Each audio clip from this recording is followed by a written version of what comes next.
Muito boa tarde a todas e a todos. Vamos então aos números, como habitualmente. Conforme o relatório epidemiológico emitido há pouco, registam-se 27.268 casos confirmados de Covid-19 em Portugal, o que representa mais 553 que no dia de ontem, ou seja, mais 2,1%. Por outro lado, verificam-se 842 casos em internamento, dos quais 127 em cuidados intensivos, menos 8 casos que ontem em cuidados intensivos. Registam-se 2.422 casos de recuperação, mais 164 casos que ontem, que correspondem a 8,9% dos casos confirmados. E, finalmente, 1.114 óbitos que muito lamentamos. A taxa de letalidade global é de 4,1%. A taxa de letalidade acima dos 70 anos é de 15%. Pessoas em tratamento em domicílio, 83,9% dos casos. A percentagem em internamento é de 3,1%, sendo que 0,5% em unidade de cuidados intensivos e 2,6% em enfermaria. A epidemia não acabou. Desconfinar não é abrandar. Regressar aos fluxos das nossas vidas não pode e não deve pôr em causa o caminho que foi feito até aqui com grande sacrifício pessoal de todos os portugueses. Nunca é demais dizer isto. Nunca é demais lembrar que o nosso sucesso depende de todos e de cada um e da nossa capacidade de respeitar o outro e as regras que se aplicam a todos. Entretanto, quero dar nota de que já foram realizados mais de 500 mil de testes de diagnóstico Covid-19 em Portugal. Durante o mês de abril, foram feitos em média cerca de 11.500 testes por dia. De 1 a 6 de maio, a média foi de mais de 12.400 testes por dia, pelo que se mantém a tendência do aumento de testagem. As populações mais vulneráveis têm sido uma preocupação constante do Governo e das autoridades de saúde. Foi hoje publicado no site da Direção-Geral de Saúde uma orientação técnica para migrantes, refugiados e para os profissionais que exercem funções de atendimento e apoio a esta franja da população que está numa situação de deslocação e de vulnerabilidade e muitas vezes a viver em locais coletivos. Esta orientação flexibiliza alguns procedimentos para a obtenção do número do utente, de forma a garantir que ninguém fica sem acesso ao Serviço Nacional de Saúde ou a outros direitos de assistência na saúde.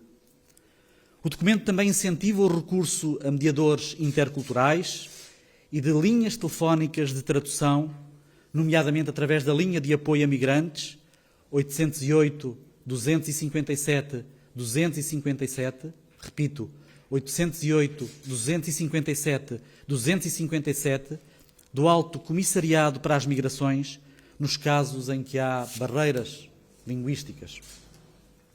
No contexto pandémico, as medidas de confinamento, autoisolamento e distanciamento social são particularmente exigentes para estas populações. Por isso, esta orientação reforça a implementação de planos de contingência que permitam o alojamento, alimentação, higiene e saúde dos seus utilizadores em estrito cumprimento das medidas de precaução, nomeadamente através de parcerias com as comunidades e associações de migrantes, de comunidades ciganas, entre outros. Temos uma responsabilidade acrescida com quem mais precisa. Esta é a gênese do Serviço Nacional de Saúde, inclusivo e para todos. Muito obrigado e estamos agora disponíveis para as vossas questões. Muito obrigado. Cristina Liz, da RTP. Queria perguntar, Sra. Diretora-Geral de Saúde, se considera que a Assembleia da República está a dar um bom exemplo na utilização de máscaras, tendo em conta que ontem, no debate quinzenal, podemos observar os senhores deputados a retirar as máscaras sempre que tinham que falar, a situação que produz a produção de maiores gotículas, colocavam as máscaras em cima das bancadas, manuseavam e voltavam a colocar na cara. Por outro lado, saíram hoje as regras da DGS para a reabertura dos restaurantes. Gostava de perguntar, por exemplo, uma das regras é que só se podem sentar na mesma mesa pessoas que coabitam. Quem é que vai fazer este controle? E, por outro lado, os utensílios que os funcionários têm que usar, máscaras, luvas e que têm que ser renovados várias vezes ao dia, haverá alguma comparticipação do Estado para os restaurantes poderem comprar estes equipamentos? Responder-lhe à primeira parte da questão e depois a Sra. Diretora-Geral responderá à segunda parte. Bom, relativamente à questão que colocou das máscaras no Parlamento, deixe-me dizer-lhe que isso são decisões internas do Parlamento e nós não comentamos, como é óbvio, decisões de órgãos de soberania. Mas deixe-me também deixar-lhe um apontamento, que é o de que todos estamos a fazer a nossa aprendizagem. Todos estamos a aprender todos os dias. Eu próprio, que tenho a obrigação de ter alguma experiência na utilização de máscaras, muitas vezes tenho que ajudar colegas, tenho que ajudar amigos na boa utilização dessas máscaras. E por isso, eu penso que esta situação de aprendizagem permanente estende-se a todos e sem excluir ninguém. E, portanto, era isto que eu lhe queria dizer em relação à questão que colocou.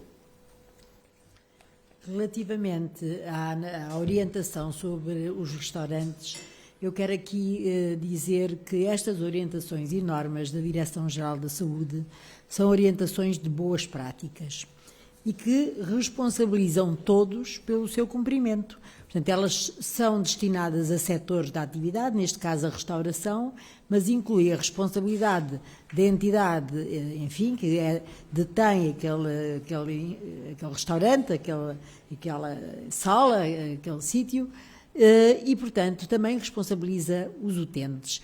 Responsabiliza-nos a todos. O Sr. Secretário de Estado já disse, esta epidemia é uma epidemia em que as respostas têm que ser coletivas e, portanto, as pessoas que forem coabitantes não deverão mentir e dizer que não são, ou vice-versa, pessoas que querem ficar na mesma mesa dizer que coabitam na mesma habitação.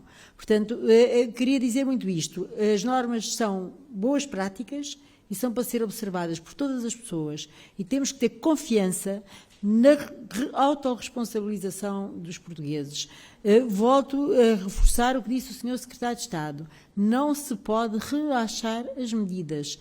Nós sabemos que nos sítios onde há relaxamento das medidas de distância física e de controle de infecção, prevenção e controle, surgem focos da doença. A doença não desapareceu, o vírus está a circular e apenas uma percentagem mínima da nossa população foi atingida por esse vírus e terá imunidade.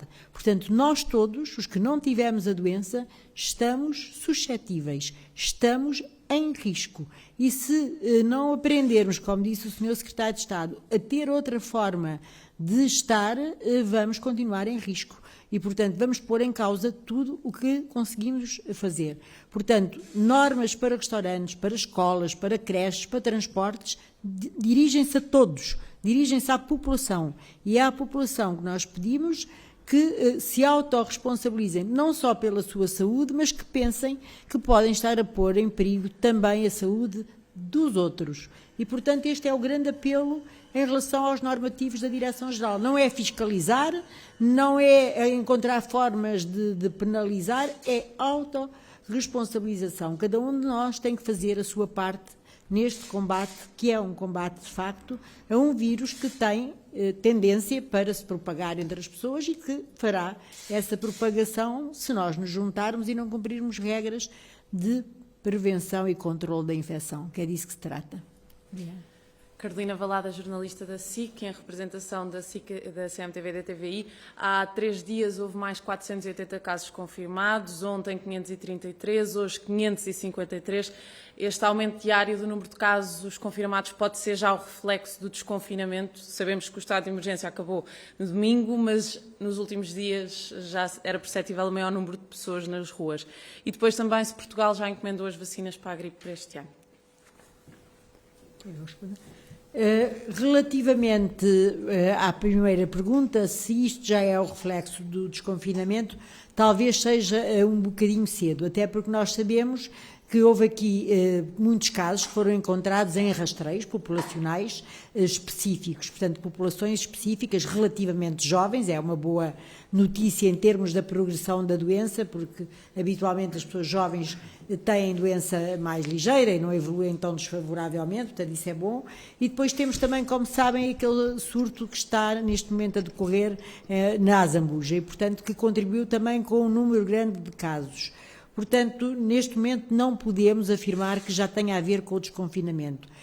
De qualquer maneira, voltamos a dizer, com desconfinamento ou não, o nosso comportamento tem que ser de precaução, precaução, precaução, porque se não tivermos essa precaução, os casos aumentam. Em relação à vacina da gripe, obviamente estão a decorrer todos os procedimentos para que Portugal possa ter as suas vacinas da gripe e foi até previsto para o Serviço Nacional de Saúde um incremento do número de doses que permita, juntando-as do Serviço Nacional de Saúde às que serão disponibilizadas no setor privado, cobrir a população mais vulnerável. E, portanto, nós estamos a trabalhar em 2 linhas, porque, como tem sido aqui dito, há a questão da Covid, mas há todas as outras questões relacionadas com a vida normal não Covid. E, portanto, a vacinação contra a gripe é uma preocupação nossa e estamos a fazer os procedimentos. Primeiras questões para videoconferência, Agência Lusa. Boa tarde. Já há resultados em termos de números da afluência aos hospitais, consultas, cirurgias e também às urgências, por um lado. Pergunto também em relação aos números das chamadas atendidas pela linha SNS 24, se mantêm ou se houve algum aumento da média diária e porquê? Se me permite então, relativamente à retoma e ao regresso da atividade assistencial dos hospitais, o despacho da Sra. Ministra data do dia 2 de maio. Penso que ainda é cedo para fazermos um levantamento e podermos dar dados concretos, dado que hoje estamos no dia 8 de maio. De qualquer das formas, a percepção que temos é de que toda esta retoma está a decorrer a um bom ritmo, a um ritmo que obviamente salvaguarda as medidas de segurança, os diferentes fluxos, a reorganização de modelos e, portanto, a percepção que temos neste momento é que de facto está a decorrer a um bom ritmo, assegurando aquilo que são, o que é fundamental, as medidas de segurança. Relativamente à questão da linha SNS 24, posso lhe dizer que ao dia de ontem foram recebidas 6.742 chamadas, foram atendidas 5.432 de números únicos, porque é importante perceber também esta questão dos números únicos, para perceber que as pessoas não estão a repetir as chamadas, cerca de 5.558, e por isso com um tempo de espera médio de 44 segundos. Depois poder-lhe dar também a linha de aconselhamento psicológico, com um total de chamadas 232, profissionais 19 e outros utentes 213. O que me parece importante é que há, de facto, uma normalização desta linha, o que para nós também, de alguma forma, é um bom indicador de uma retoma de confiança em relação àquilo que é a nossa resposta, nomeadamente, e no caso particular, em relação à linha SNS 24, a toda esta problemática e a toda esta temática de Covid-19. Público. Bom dia, Rita Ferreira, Jornal Público. Eu sei que pode ser ainda um bocadinho cedo para, de facto, ver os dados do desconfinamento, mas pode não ser assim tão cedo para ver os dados diferentes de região para região. E aquilo que nós temos notado é que, de facto, na região de Lisboa e Val do Tejo tem havido um incremento maior do número de casos diários. Eu queria saber visto que isto é uma região onde há também, de facto, muitos serviços que começaram já a abrir e que os empregadores também já se estavam a preparar para abrir, ou seja, se isto pode já ser reflexo disso, se houve mais gente testada, porque as próprias pessoas que empregam estas pessoas todas que voltaram a trabalhar testaram mais, se tem a ver com os surtos ainda nos hostels. Falou também do caso da Azambuja. Eu gostava de saber se me podia fazer uma caracterização daquilo que está a acontecer em Lisboa e Val do Tejo. E depois tinha só mais 2 perguntas muito rápidas, que era se me podia dizer qual é o número de pessoas testadas e não o número de testes, se vocês têm esse dado.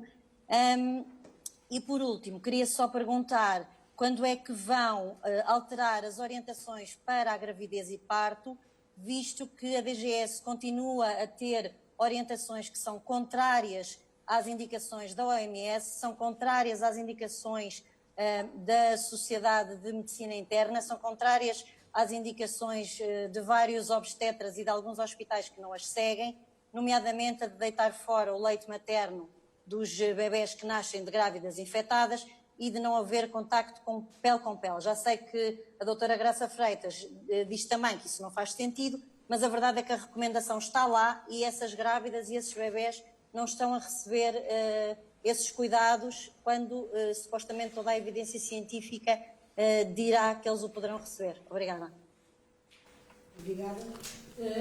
A situação, obviamente, de Lisboa e Val do Tejo, aparentemente, e eu digo aparentemente porque nós continuamos a investigar, é multifatorial. Portanto, há os números habituais, porque o vírus continua a circular, nós não nos podemos esquecer disso, a epidemia está numa fase descendente, mas o vírus circula na comunidade.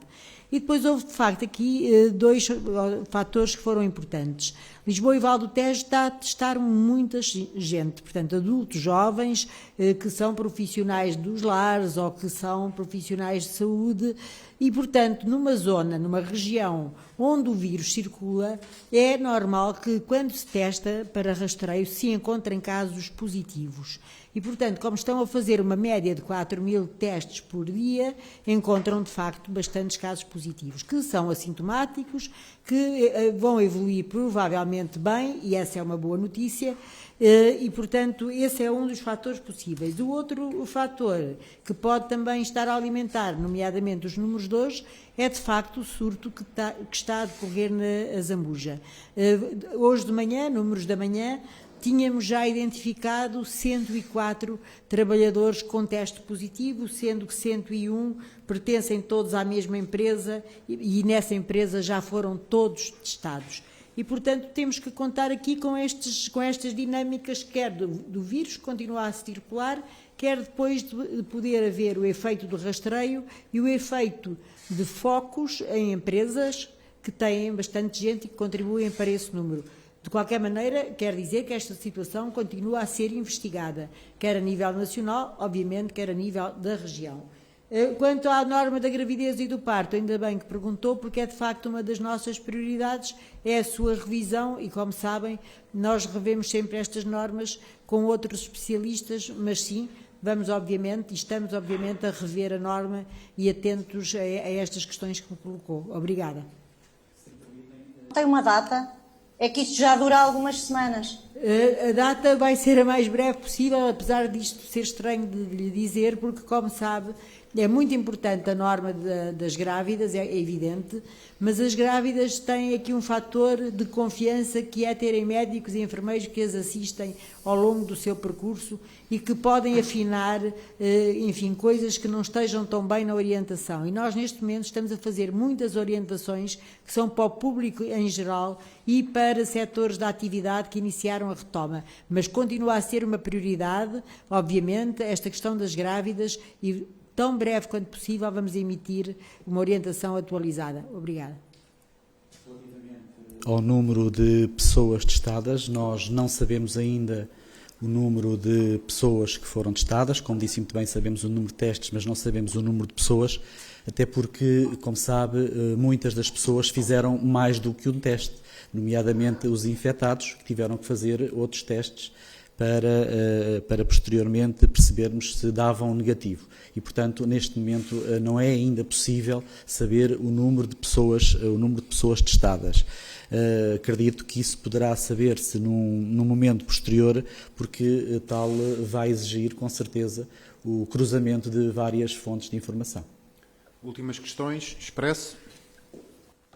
Olá, bom dia. Marta Gonçalves do Expresso. Nós ontem noticiámos um caso de um lar em São Domingos de Benfica que teve um utente no passado domingo que testou positivo. O lar pediu que todos os utentes fossem testados para ver se havia mais alguém infectado. Foi-lhes garantido que os testes iriam ser feitos na quarta-feira, depois foram adiados para sábado e depois para domingo. Entretanto, há minutos soubemos que os testes começaram a ser feitos hoje. O que eu queria saber é se esta demora, desde o momento em que uma pessoa é identificada como positiva num lar e até esta sexta-feira, portanto 5 dias, se é normal, se há mais casos como este lar e como é que se explica esta demora. Aproveitava ainda para fazer só mais uma pergunta muito rápida a propósito dos casos ativos. Se a DGS pensa começar a divulgar no boletim o número de casos ativos, além do número total de casos confirmados de infecção. Obrigada. Muito obrigada. Relativamente ao lar de Benfica, eu não lhe consigo responder porque, como sabe, há situações que são geridas a nível local, portanto, pelas autoridades de saúde e pelas outras autoridades, a Segurança Social, a autarquia, a entidade gestora do próprio lar e, portanto, são situações que a nível nacional não temos essa informação tão fina. Portanto, sugiro que, de facto, contacte as autoridades de saúde da região de Lisboa e Val do Tejo, que provavelmente poderão dar mais indicações. Relativamente aos casos ativos, eu tenho uma informação que, de facto, creio que é importante.